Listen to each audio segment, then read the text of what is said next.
the Ballade from the third violin solo sonata by Eugène Ysaÿe, one of the great Belgian composers and violinists. Ysaÿe wrote a set of 6 solo sonatas, and many people consider them as like the New Testament of the solo violin literature, like Johann Sebastian Bach wrote 6 set of partitas and solo sonatas.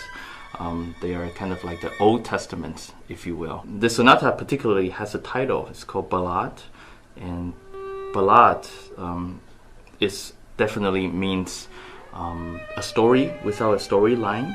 So it's kind of like audience would listen to the music and then experience themselves based on the sonority and the sound of the music, and then they can picture a storyline for themselves.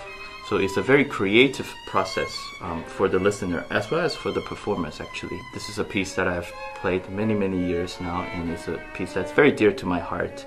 And not only the virtuosity, but also the dramatic lines between different sections, and then also how Ysaÿe was able to capture the essence of the violin through different extension techniques and wonderful colors from all around 4 strings instruments. So it's a kind of a gem for violinists to get to play this wonderful solo sonatas. I'm very happy to be able to record this piece for all of you.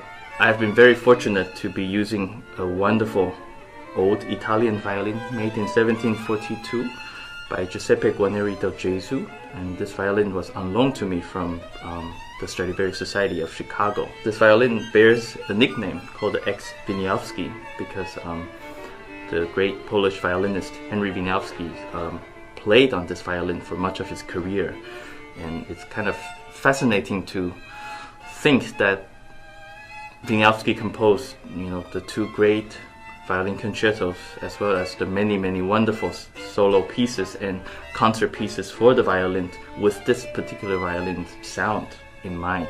So it's a wonderful pleasure for me to be able to use this violin, for many concert stages, and it's been 6 or 7 years that I've had the pleasure of carrying this great treasure with me around the world.